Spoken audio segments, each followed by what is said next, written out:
So welcome, Teresa.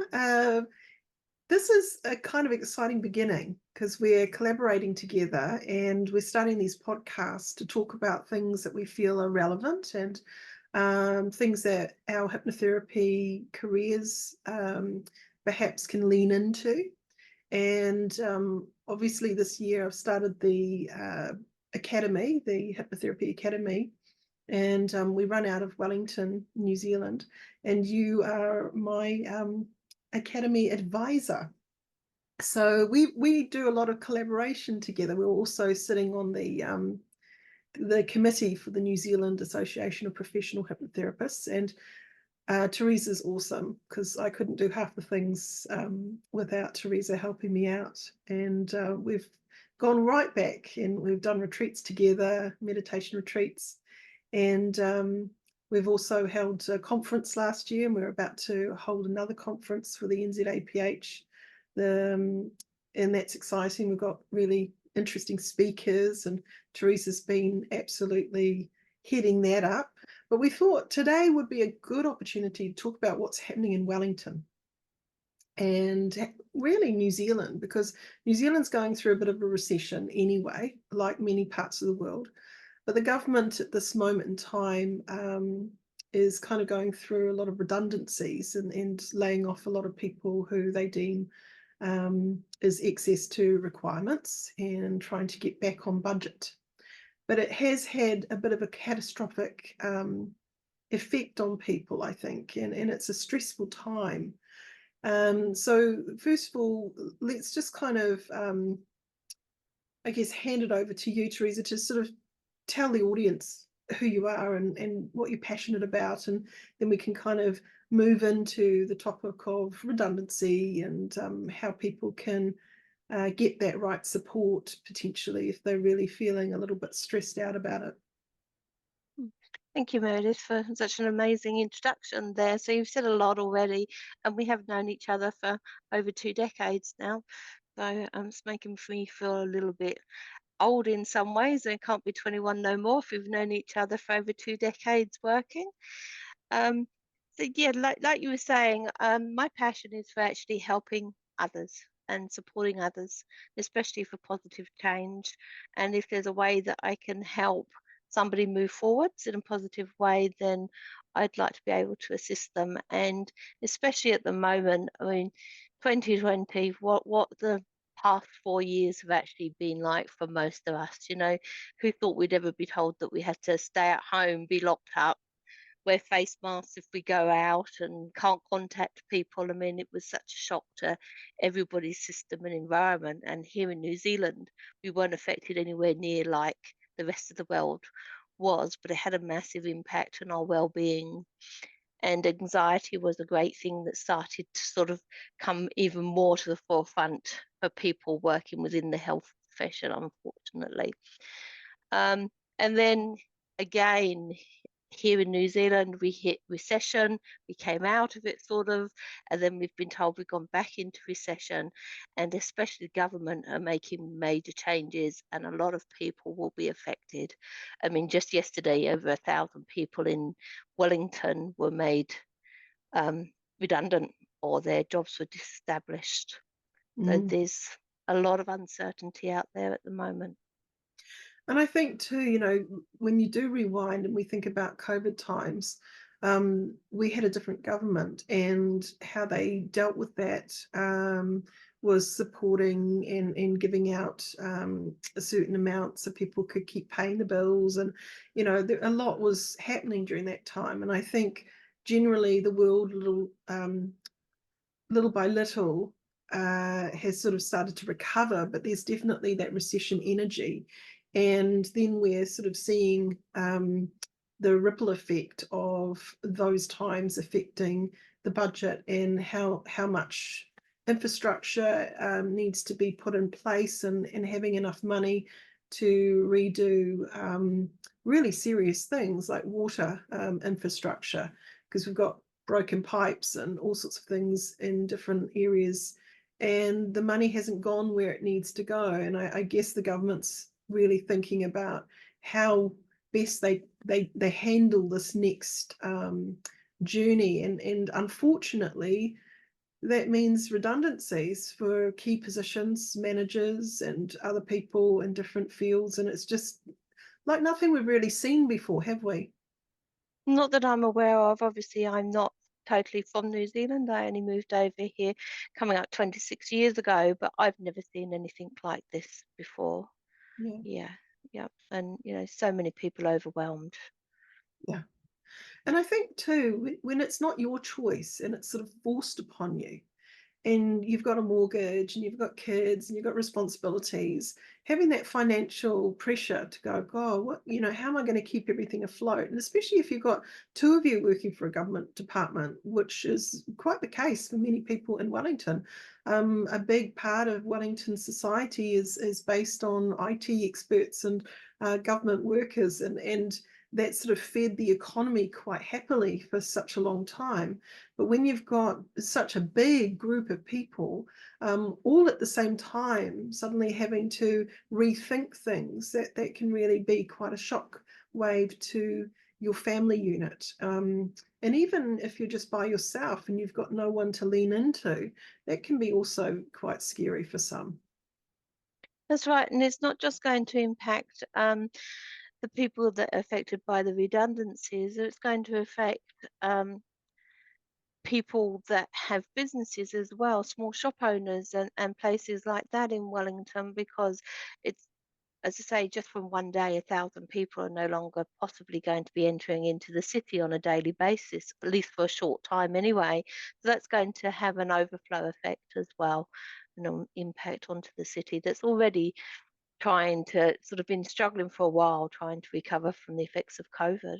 Mm. It's just another blow for some people. So I guess, for me, thinking about mind tools and thinking about the story we build, we need to be a little bit careful about the doomsday report and thinking about the shiny side to the dark cloud. Thinking, okay, well, if I can't control this, what can I control? And that's an opportunity for people to take a little bit of a moment to think about their values, where they're heading, what their deepest sort of dreams, goals, desires may be, that maybe they've actually been holding off because they've had the job and they get busy and they don't really think about it. They're just kind of in a routine. So often when a routine is interrupted, I think it can be a positive catalyst to really stop and think, well, what do I want to do next? Right? Yes, yeah, definitely. I mean, we're only human in the end, and I mean, if you look at when you start your day and perhaps your alarm doesn't go off, and then the next thing you get up and I don't know, you trip getting out of bed, the toothpaste goes everywhere and you've got to rechange your clothes again, and then maybe you go and get a coffee and something's not right with your coffee, you think, oh, that's it, my day is going to be dreadful. You do one little thing just sort of catalyst and has that ripple effect into being bigger and bigger and bigger, or so we perceive it to get bigger and bigger, because as humans, unfortunately, we tend to quite often get navigated towards looking on a negative side rather and putting that emotion into it, instead of, I mean, like, for example, how many of us, when we have a drop a cup of coffee, say, "Oh, it's only a cup of coffee," or "Don't worry about it," or at the end of the day, look in the mirror and say, "I survived the day. Well done. You did an amazing job." We just don't seem to be programmed in that way, but we would bring ourselves down quite easily, quite negatively, and that's where I think as hypnotherapists, we can actually help people change that mindset and they no longer have to always think in that negative way. Absolutely. Flipping the story, saying, okay, does the story of doomsday, is that supporting me? Sometimes it can be positive stress. It can get us to really stop and think and have that urgency to go and do something about it. Equally, though, there are going to be people who spiral into depression and feel really anxious and feel quite debilitated. So I think to anyone out there who is that way inclined when big things happen, go connect with someone that can support you. Don't be alone and try and work this out all by yourself. I think people are in professions, regardless of whether you go to a careers counsellor or a standing counsellor, but hypnotherapists are really good at helping people get on top of that mood and really shift it. And it's not about being in control of our client. A lot of people come to a hypnotherapist and they have this idea they're going to be put out and wake up all fixed. And it's a collaborative process when you go into a hypnotherapy session, isn't it? Yes, definitely. Yeah. Or they had the other idea as well of that they're actually we're going to make them cluck like a chicken because they've seen that staged hypnotherapy. And I mean, I guess for anybody that hasn't had hypnotherapy, I'd just like to reassure them that hypnotherapy, you're always in control. Um, the therapist can never make you do what you don't want to do. You've got to be willing to make that change. Yeah. And But, to trust. Trust is a huge part of it. absolutely. I think too, we're good at asking good questions. So instead of looking at why, sometimes we need to also look at what's next rather than delving too much into the past. Quite often it's helping that client to look at what the future possibility might be. Hmm. Because it's very easy to get stuck in the past, isn't it? It is definitely, and also look on that negative, like we were saying about the cup of coffee and things like that. Um, you've dropped your coffee, it's spilt over you, and we go, oh damn, there's waste of coffee, and the day is going to just get disastrous. I knew because that happened in the past, but in the end, it's a cup of coffee. Um, we make up our day and our world by our beliefs and our belief systems. And somewhere along the line, sometimes they get a little bit sort of sidetracked. Um, it's just like a computer, you can defrag the computer, you can upgrade the computer, and our minds are a bit like that as well. We can change that if we want to. Yeah. Absolutely. Uh, Many times people get into the don'ting script, like I hope I don't, or this seems to, and it's building and compounding that negative idea or belief. And I think hypnotherapy is very good at reframing and getting a client to really look at the positive new belief and start to build that emotionally as a possibility rather than something that they might have in the past felt they couldn't achieve. So even things like going for a job interview, if someone's been in a career for 10 years, they're a bit rusty on the old CV and getting themselves to get the courage to put themselves out there and promote themselves. And I think too, that's a really good area that hypnotherapists have come in to help those people who maybe are a little bit struggling with confidence in being able to, find their voice and find their passion and sell themselves in a really good way.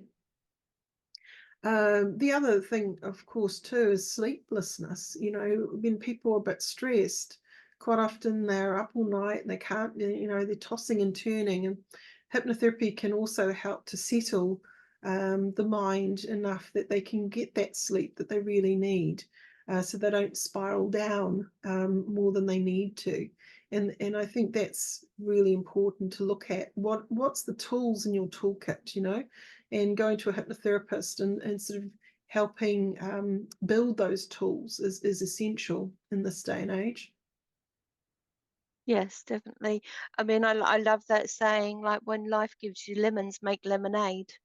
Mm. Um, so yeah, let's try and look at some of those negative things that have been happening in our life and do that. Let's make lemonade out of it. Look at those possibilities again, like you were saying. What are your dreams? What are your goals? What are your aspirations? And sometimes you need a little bit of help to achieve those or to narrow them down to what you actually want. And so often when we're in our everyday life and routine of the same job and that sort of thing, we just tick along. Mm. And although we might not be happy in that position, it's security, it's safety, and we get sometimes trapped into that net. Yeah. Um, Well, you're on your own journey too, where you're wanting to build up your practice, and you've kind of got some ideas around helping some people as a kind gesture to just kind of get yourself going in your own practice and your own career journey as a hypnotherapist, right? That's right. Yes. I mean, as situations is at the moment, I'm not able to move forward into that process as I envisaged that would happen. But I do want to help others, and at the moment, I think it's an ideal opportunity. There's people there that are going to need some assistance to move forwards because of disestablishments and redundancies and change. And I'm quite happy if it's over Zoom to schedule a time with people to have a session through that, um, for non-monetary exchange of maybe a testimonial or word of mouth, to others. Yeah, so to me, it's a win-win situation for people Yeah. at this moment. Yeah. Oh, I can add the details to get in contact with Teresa if you want to take her up on that offer and you're sitting there going, oh, I don't have much money to invest in myself right now, but I know I need to. Teresa's got you, and you know, she's incredibly kind and you know, a terrific therapist.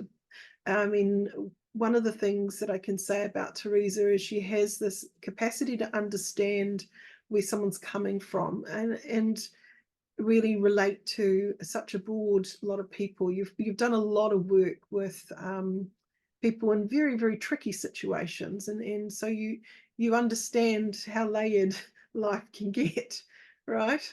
Yes, nothing will shock me, and I don't judge. I have full empathy there. I'll support you where I can do, Mm. to move forwards within your journey. And, it's an honor getting that from you, Meredith. I mean, you've had over 30 years experience in hypnotherapy.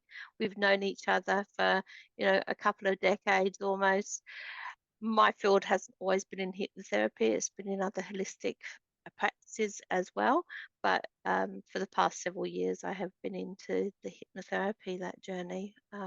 So, yeah, I'd love to support people and help people. This is the first of hopefully many podcasts that we're going to do together to promote your school as well, which I think is amazing that Meredith has finally decided to share her knowledge and expertise with others. And I can assure you, if you sign up at her school to learn hypnotherapy, you will have an amazing journey and end up with a good career at the end of that. One of my passions really is to help support people um, in their right path, and maybe even some of you who are facing redundancy, perhaps it's an opportunity to really think, hey, could I become a hypnotherapist? Because I tell you what, there's enough clients out there for you to sort of really have what we call, I think, a heart journey with following your heart in helping people in a really holistic way. And as a hypnotherapist, this is, I guess, a mission in life. It's a calling, I would say, not just a job.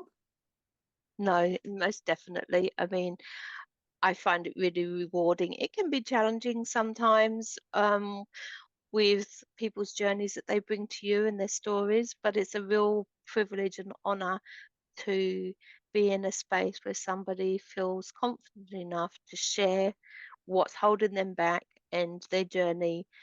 And some people's has been really negatively impacted. But for them to share that with you, I think is a real privilege to feel safe. And then you see them grow and move forward in a positive way is just really difficult to put into words, to be honest. Yeah, it never ceases to amaze me how somebody can grow and move forward so quickly. I think years ago, I never thought I'd be a hypnotherapist. I started out thinking I was going to do architecture, and that didn't work out for me. And then I became a nail technician, you know, doing women's nails, and I ended up enjoying helping them with their emotional stuff way more than the nails. And then a boyfriend that I had at the time, he saw a tiny little newspaper ad in the newspaper, and it said introduction evening to becoming a clinical hypnotherapist. And he thought I would be marvelous at it, and I had no idea what it was at all.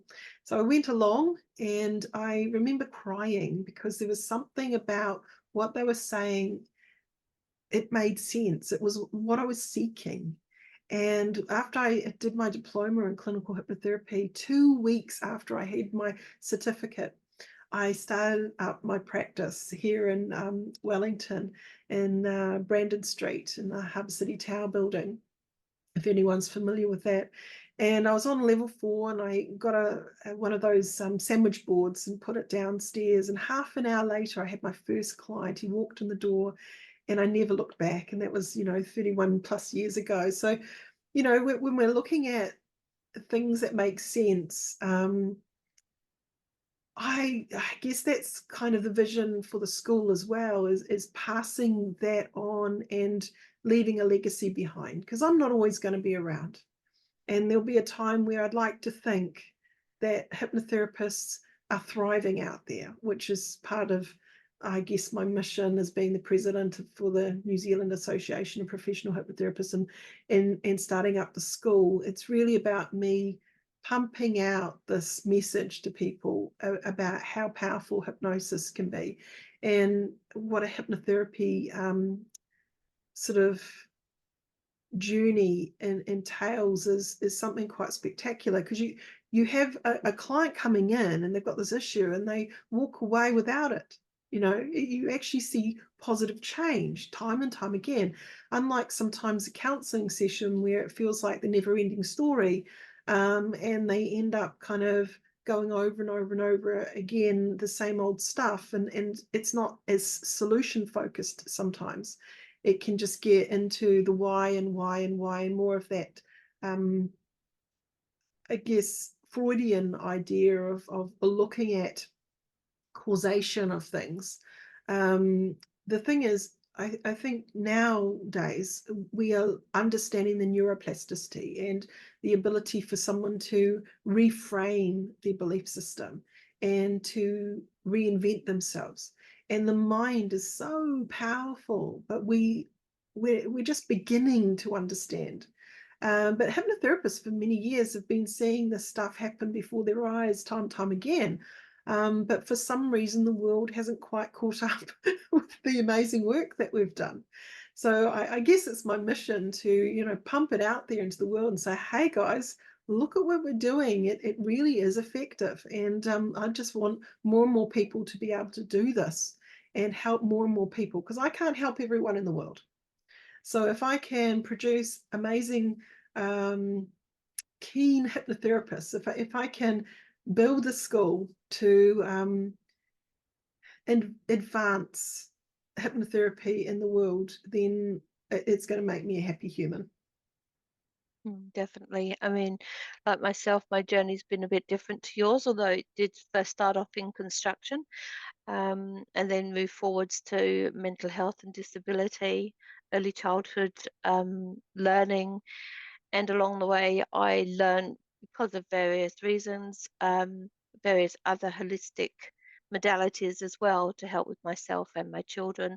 And then I grew a business from doing that, and added recently, well, not that recently, but hypnotherapy to that toolkit as well, which I've obviously seen experience from yourself of how profound people change so quickly, um, that I wanted to explore that and add that as another modality to be able to use.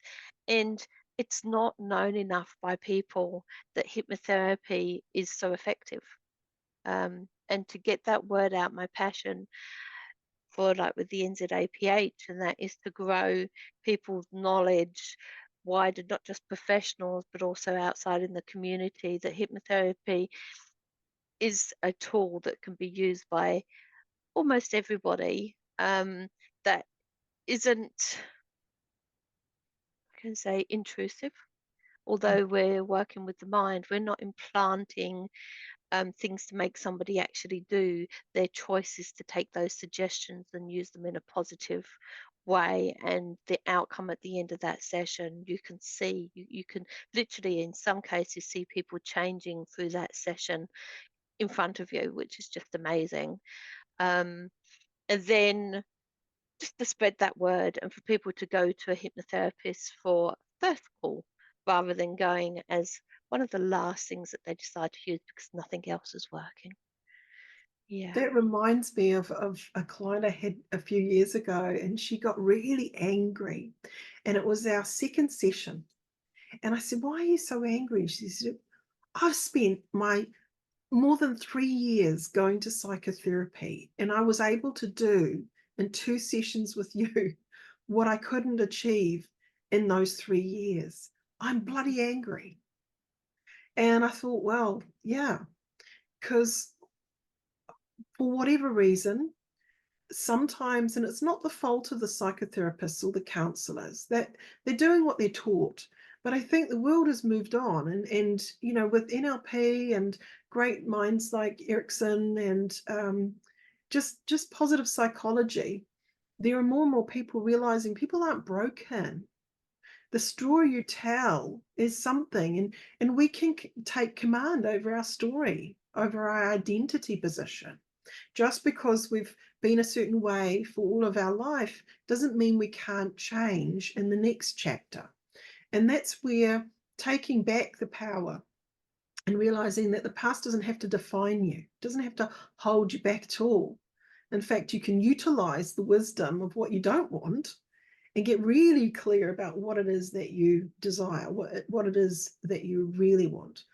Which brings me to another thought. A lot of times people think, I want the big house and the flash car, and I want this, that, and the other. And then when they get it, it doesn't equate to happiness. And often we've been conned into thinking, as soon as I get that, then I'll be happy.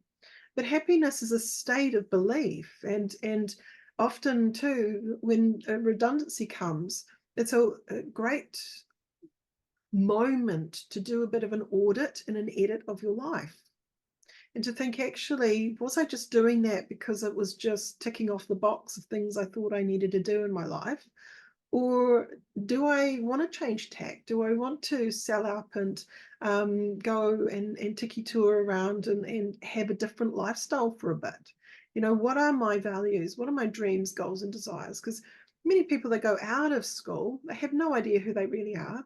They end up in university or polytechnic, they get a degree in something, and then they go into this journey of working hard and getting some money, and then putting the deposit down on the house or buying the car or whatever it is. And very rarely do they really go, is this working for me? They might con themselves for a little while, but I've met plenty of unhappy people in my life, that they get to a point of saturation. They go, I don't know whether this is really for me. I And also think it's, yeah, sorry, I also think that it's like expectations of maybe family that expect you to do this, or society expect us to behave and act in that certain way, like you were saying, leave school, get a job, have a career, buy a house, have children, settle down, and those sort of things. But are we being true to ourselves? Is that really what we want? And is that our belief as well? Because a lot of the beliefs that we hold and we work with day to day are not our beliefs at all. mm, Yeah. It only takes somebody like a school teacher to say to you, you're not good enough, you're stupid. And then somebody else, something, we fail at something else, and you think, oh, I'm stupid, I'm an idiot. And you've got that mindset. So you self sabotage unknowingly. Um, so that's where, coming along, checking in with us, we can help you reframe that, change absolutely. that mindset. Yeah. Yeah, Because you're not stuck in it. And like you say, we're not broken. no, we are the opposite. We're amazing, and we're sitting in our pure potential. We just don't always realize it. And so just kind of chatting through and looking at your values, what's important to me? What makes me truly happy? Am I even happy? Have I been happy in this job that I've just lost, or this job that I might lose? Because a lot of people, again, need sometimes that boost to stop, look, and listen, to stop and really think about what they're doing. And that Mm. could be the best thing that ever happened to you. That's right. One of the things I like to do with my clients, in sort of if they're not clear of what they actually want in their life, is for them to do a journal. And perhaps they only need to spend 10 minutes a day, and write down what their dreams are, their aspirations, and their goals. And do that daily for a while and really imagine what that's going to look like and feel like, and maybe even sound like. And is that truly what you want? And you may find as the days go on, your dreams slightly change or your goals change. They might not, you might have just a few specific ones and they just get bigger and brighter and better and bolder, or they might change for what you originally thought they were actually going to be. Because I Mm. think when we start looking and analysing it in a bit more detail, what we thought we actually wanted might not necessarily be what we truly desire. Yeah. A lot of too, what comes into change can feel scary Mm. because it's the unfamiliar, the unknown territory. You haven't been there before. But can equally be exciting and invigorating. And how we step into that opportunity, the mindset we're wearing is everything, because we filter things. So we distort, we generalize, and we delete information based upon our mood. So if we're in an optimistic mood, we're going to see potentials in things. We're going to see the treasure in something, more likely find an opportunity to share our vision out loud and kind of get excited about it and give energy to it. If, however, we've got the pessimism mindset, then we're going to see lack. We're going to only sort of mourn what we're losing and get stuck in that and see lack of opportunity potentially, because our brain, it does filter out things depending on our belief and depending on our mood that we have at a moment in time. So hypnotherapy or self-hypnosis, learning to do self-hypnosis and learning to change the filter of the mind, kind of, okay, what would it be like if I could walk down the street and see the beauty? What might I notice? And it's amazing when we ask a question like that, how our brain starts to work on it. Our subconscious starts to run that program, and our seeker comes out, and it seeks the treasure that is there all along. But if, however, we get stuck in that pessimism or that fear mindset, then we tend to find examples that match our belief, that fear. That's what brain does. It finds the match. So shining up your filter, helping yourself to set the right intention is a big part of winning, um, and leveraging these uncertain times in really powerful ways. So coming to the end of our sort of discussion today, are there any key things, anything else you'd like to share with people out there, Teresa? I think really change is scary. It is the unknown. It can be uncertain. But just try small exercises, because I know you can feel overwhelmed, and the anxiety and panic as well. Sort of panic and fear really do sort of pop in when you hear that you've no longer got a job and finances might be hard and that. But if you can do, just try and give somebody a smile, say good morning, hello, try and lift your spirits in just small steps if you can do. Each step is a step forward, to take tiny steps, and then that, just focus on that first one step. Don't worry about what's going to happen later. Try and be in that moment and just focus on getting through that bit without letting your mind go into that awful monster pit of going down the rabbit hole, thinking that it's all doom and gloom and you're never going to get in, and self-talk down. Um, Try Mm, and lift up, smile, and think about what can I make out of this? It's happened, it's out of my control, but what can I control? I mm, can control running myself a hot bath and relaxing for a little bit. I can control saying hello to somebody or smiling. And if I smile at them, although I might not feel that good, once I smile, I feel a bit better. And that could lift somebody else's spirits for the day as well. Just the fact that somebody smiled, because we don't interact so much as human beings now since we've got social media and phones. You walk along and everybody's looking down at their phone or texting or on their phone talking. How many people say hello to you in the morning in the lift or on the train? Not often. mm. We've lost that connection. Certainly. I think, yeah, if anyone out there is really desperately feeling, that overwhelming, I have no idea what to do with myself, feeling, go get help. It doesn't have to be us. Just I invite people just to go talk to someone. Don't be alone at these times. But also consider hypnotherapy as a tool. It is a fantastic, really rapid way of helping you get that shiny mind going, that optimism lens nice and clean and clear, so you can see opportunities ahead of you. So thank you very much, Teresa. And if anyone wants to, again, get in contact with Teresa and go through some free sessions and see how that is for you, please, feel free to contact her. The information is below.